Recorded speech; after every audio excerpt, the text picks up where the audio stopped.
Ever since I ended up in a wheelchair due to an accident 3 years ago, my husband and mother-in-law have become much colder towards me. One night, my husband said something I couldn't believe. "Sorry, but could you please leave this house for a moment?" "What? What do you mean?" I asked, shocked. "I mean exactly what I said. My mother and I talked it over and decided," he replied. "Are you saying you want a divorce?" I asked, trying to understand. "Yes, that's it. I've been thinking about it for a long time now. You can't earn any money, so I don't need you," he said harshly, as if he was squeezing blood from a stone. "I understand. Thanks for everything, and thanks for leaving me with nothing," I said, getting up. I left, knowing it would take them some time to realize the meaning of my words. My name is Linda Gray. After graduating from university, I have been working at my current company for 7 years. "Well then, I'll be heading out. Thanks for your hard work." "Thanks for your hard work too," a colleague replied as I closed my laptop and got up from my seat. I looked at the clock by the window and saw it was already 4 hours past my regular working time. An afternoon meeting had run late, and I had been preparing for a conference and responding to emails, which took longer than I expected. I left the office, got in the elevator, and went down to the first floor. As I walked through the automatic glass doors at the entrance, I saw that the sun had already set. I checked the train schedule on my phone as I left the company gate and headed to the nearest station. On my way, I saw 2 of my husband's colleagues walking in the same direction. I wondered if Jack, my husband, was already home. We had stopped talking about work at home recently, so I had no idea if he was busy. Talking about work at home had been making Jack cranky, so we naturally stopped discussing it.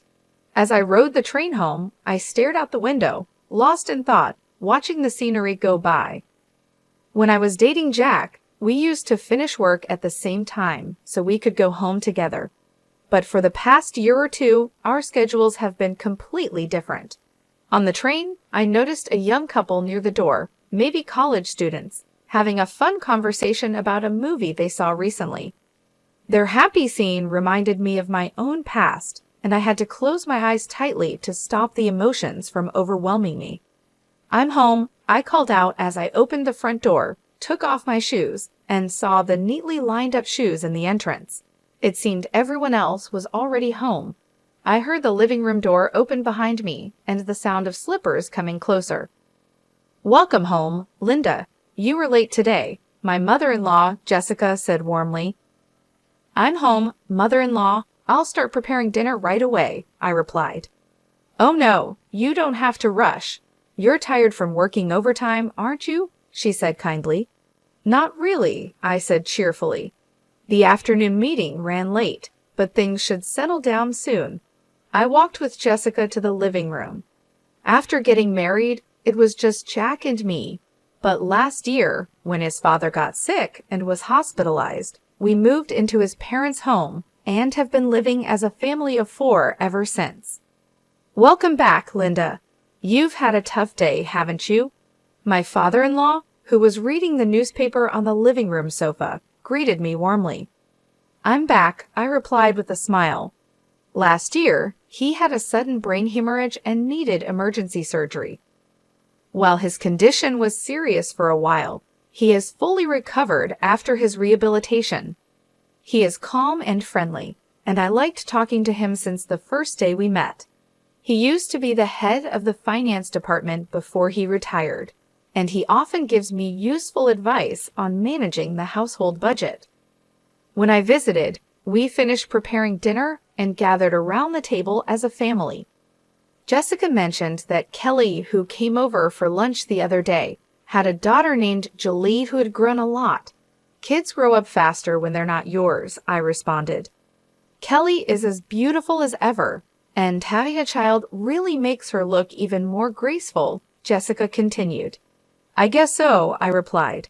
"Kelly is Jessica's niece and Jack's cousin. Jessica often seems disappointed that Jack and I don't have children.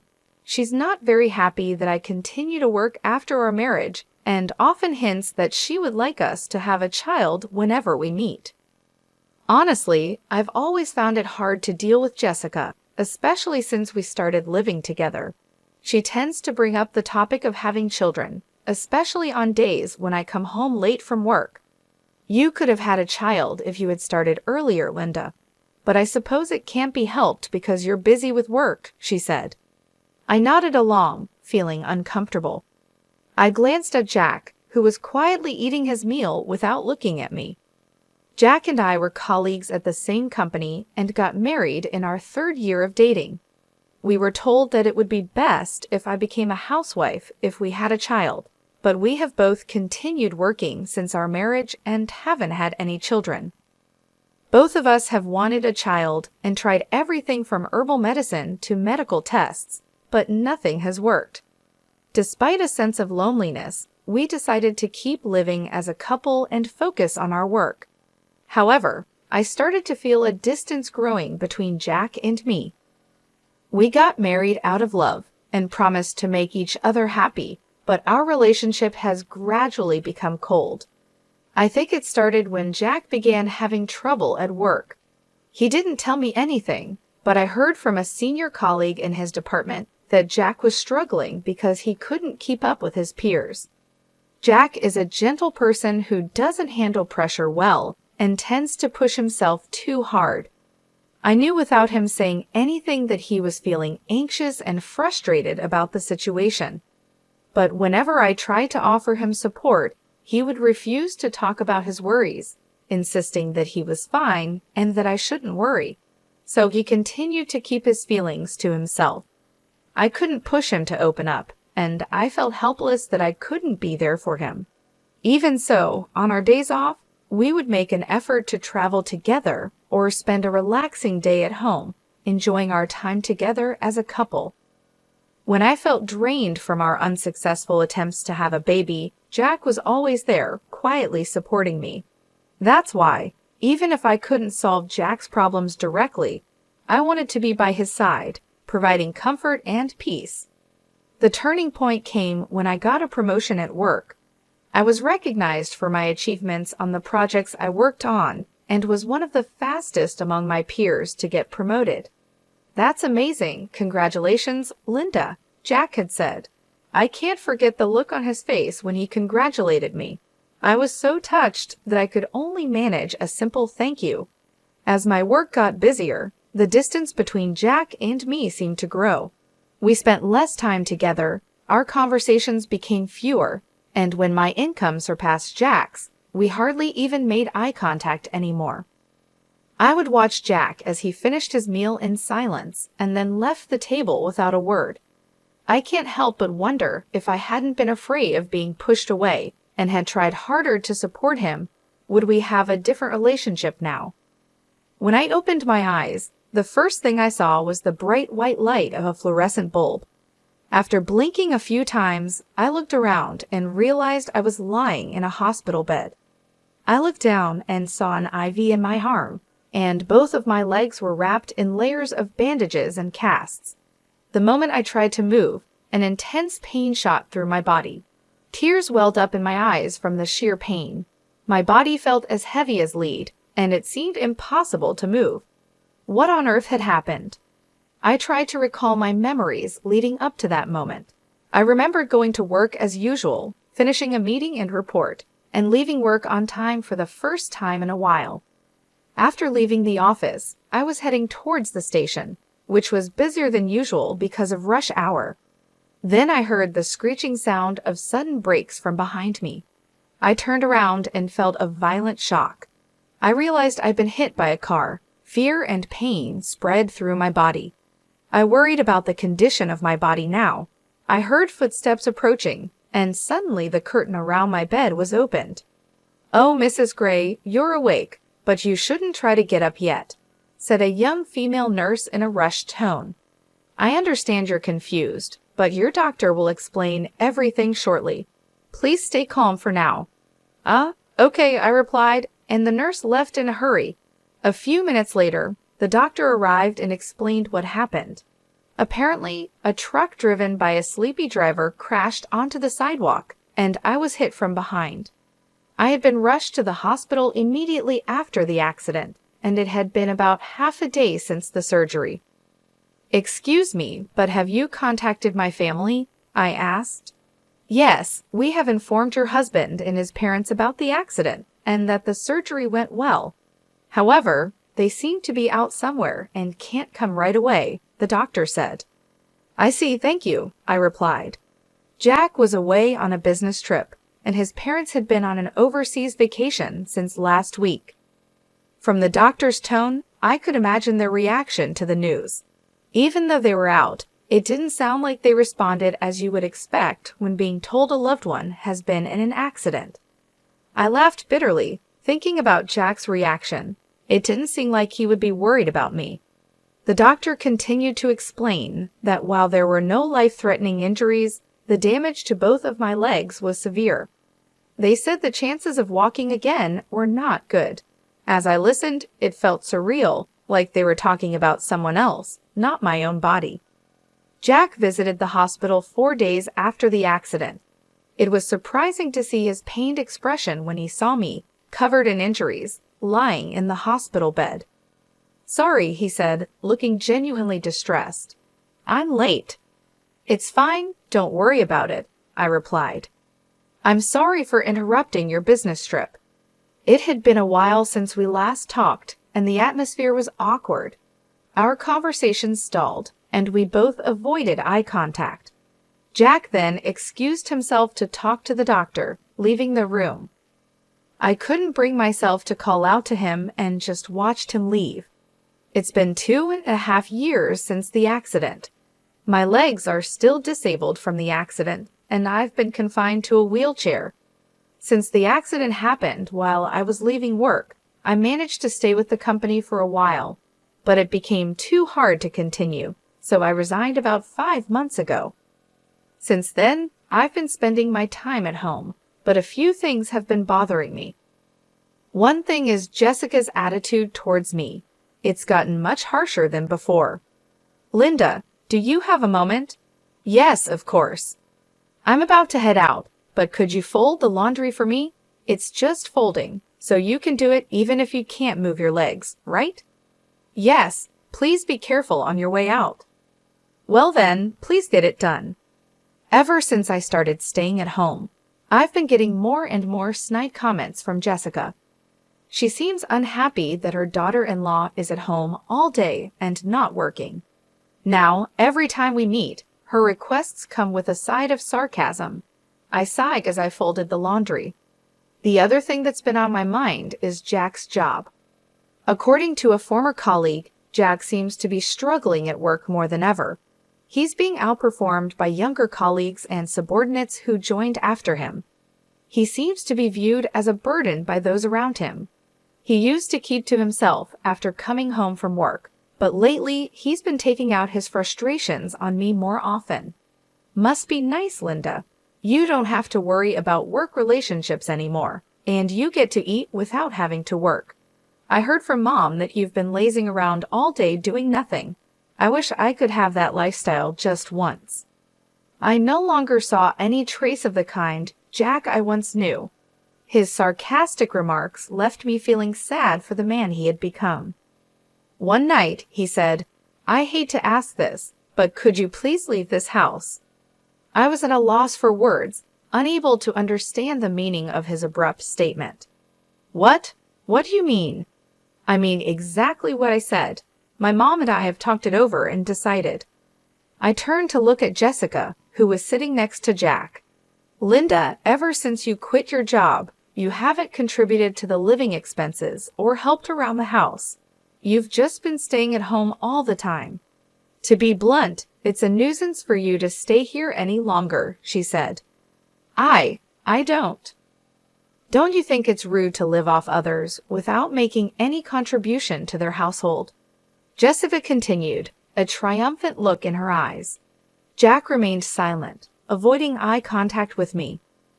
Jack has a tough job too. Just because you're married, he doesn't have to support you anymore, she added. I looked at Jack, who was staring down. Jack is asking me to leave. Is this your way of saying you want a divorce? Yeah, that's it. I've been thinking about it for a long time, he replied. So after all this time, you have no feelings left for me. Why would there be? Of course not, Jack said, his words spilling out like a flood. Do you know how miserable I feel every time I see your face? You must have looked down on me, thinking you were better than me every day. It felt like the threads of our relationship were unraveling one by one. I tolerated you because you were contributing to the household expenses, but things have changed now. You're just someone who neither works nor has money, he said, clenching his fist, his words cutting like a knife. I don't need you now that you can't earn money. The last thread snapped. I understand, I said. For the first time, Jack looked at me. But I have a condition. All the divorce procedures will be handled through a lawyer. If you agree to that, I will pack my things and leave within the week. Sure, that's fine, right, Jack? Jessica said. Jack nodded silently. Well then, that's how it is, Jack, I said, jolting him out of his silence. Thank you for everything up until now, and thank you for leaving me with nothing, I said before walking out. A few days had passed since I left the house. When I checked my phone, I saw a call from Jack. I stared at the screen for a few seconds before picking up. Yes. Linda, I'm sorry. Could you please come back? He said. What's this all about all of a sudden? I asked, surprised by his change of heart. I heard from my dad that even after you quit your job, you've been covering our living expenses. You've been investing since you were working, haven't you? And now you're able to cover living expenses with the money you make from dividends, Jack said, his voice tinged with regret. Yes, that's right. So what? I responded, not sure where he was going with this. I left the household budget to you and my dad, so I didn't know anything about our finances. I thought we were living off my income, but now I realize we were mostly living off yours. I really regret saying such terrible things. I'm sorry, Jack continued, his tone softer, almost pleading. After we got married, we merged our finances, and I began investing my own money. My father-in-law encouraged me to invest, and he was the only one I talked to about financial management and investments. Jack never showed any interest in our finances, leaving it all to his dad and me. So what am I supposed to do if I come back? I asked, trying to keep my voice steady. Well, my dad says that with my income alone, it's impossible to maintain the same standard of living we've had. Besides, I'm not confident that I can keep my current job for much longer. I'm struggling at work, and I don't know how much longer I can hold on, Jack admitted, his voice breaking. So what you're saying is you want me to come back so we can live comfortably? I asked, my anger rising. You really have some nerve. There was a long pause on the other end of the line, and I could hear Jack breathing heavily, trying to find the right words. The reason I never said anything before is because, even though my feelings have changed, I believed that deep down, you still cared about me. But you're not the Jack I once loved anymore, I said, my voice trembling with emotion. That's not true, Jack said quickly, his voice full of desperation. I still care about you. I've just been going through a lot, and I've made mistakes. I know I've hurt you, but I want to make things right. Please come back. I sighed, feeling the weight of the years and the pain we had both endured. Jack, it's not that simple. You've hurt me deeply, and it's not just about the money. It's about how you've treated me, how you've taken me for granted. You've become someone I don't recognize anymore. I know, and I'm truly sorry. I've been a fool, and I've let my pride get in the way. I miss you, and I miss us. I want to make things right, but I need you to help me. Please, Linda, come back, Jack pleaded. I need time to think, I said, feeling the tears well up in my eyes. You can't just expect me to come back and pretend everything is okay. We need to talk about this, really talk, and figure out if we can find a way forward together. Okay, I understand, Jack said, his voice barely above a whisper. Take all the time you need. Just know that I'm willing to do whatever it takes to make things right. As I hung up the phone, I felt a mix of emotions. Part of me wanted to believe Jack, to believe that he could change and that we could find a way to rebuild our life together. But another part of me was deeply hurt and uncertain if I could ever trust him again. I knew that whatever decision I made, it wouldn't be easy, and it would take a lot of time and effort to heal the wounds that had been inflicted over the years. "I still love you, Linda," Jack said, his voice full of desperation. "There's no need for you to say anything more," I replied firmly. "All my feelings for you have vanished. The last time we talked, I made it clear that whatever happens to you and your family from now on, I just don't care. Thank you for leaving me with no trust, no memories, nothing at all," I continued, my voice cold and unyielding. "Wait, Linda, please forgive me," Jack pleaded, his voice breaking. "I'll handle all the divorce arrangements through my lawyer. Don't ever contact me again," I said, my tone final. I hung up the phone and immediately blocked his number, cutting off any further communication. After that, the divorce process moved quickly, and I made a clean break from Jack. The only person I still kept in touch with was my father-in-law. One day, my phone rang. It was my father-in-law. "So have you had any trouble living alone since you split up with Jack?" he asked kindly.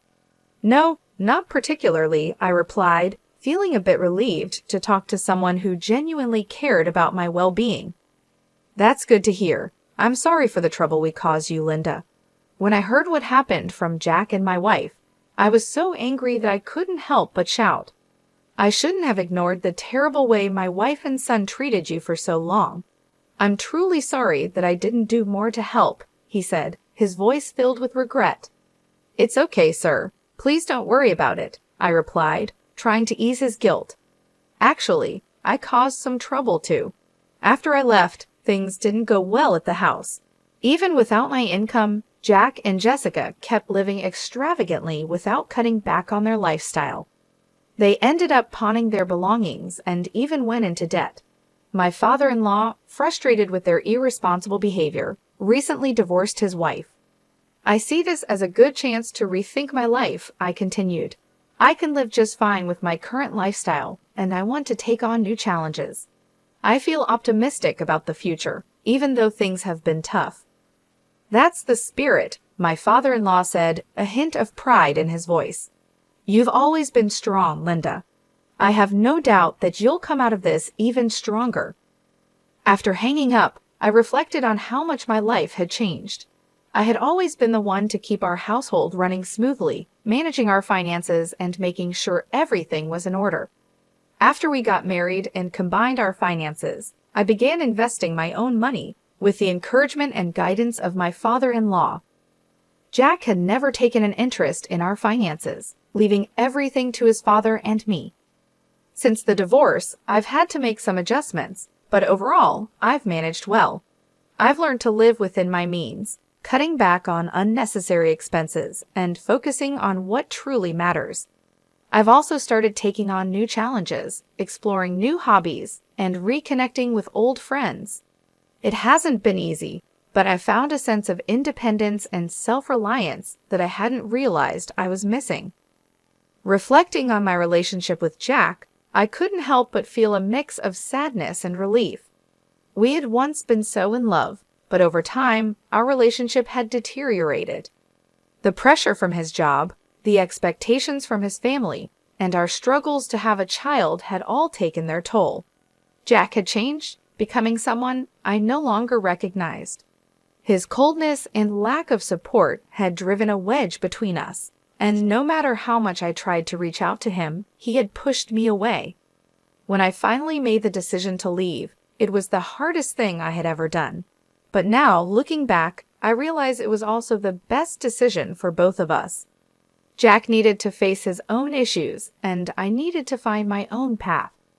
The divorce proceedings were straightforward, thanks to the help of my lawyer and the support of my father-in-law. He had always been kind to me, treating me with respect and offering his wisdom and advice on financial matters. Even after the divorce, he remained a source of support, checking in on me regularly and offering his assistance whenever I needed it. I learned that after I left, the household fell into chaos. Without my financial support and management, Jack and Jessica continued to spend recklessly, refusing to cut back on their lavish lifestyle. They eventually had to pawn their belongings and even went into debt. My father-in-law, frustrated with their irresponsibility and fed up with the constant stress, decided to divorce Jessica. Now, I see this as a chance to reassess my life and set new goals. I've been focusing on my own happiness and well-being, taking things one day at a time. I found new strength within myself and a renewed sense of purpose. I've also started to explore new opportunities, whether it's a new hobby or a potential career change. Life may not have turned out the way I expected, but I'm determined to make the most of it. As I laughed cheerfully with my father-in-law over the phone, I felt a sense of relief and hope. The future is uncertain, but I'm ready to face it with a positive attitude and an open heart. I'm grateful for the lessons I've learned and the support I've received, and I'm excited to see where this new chapter of my life will take me.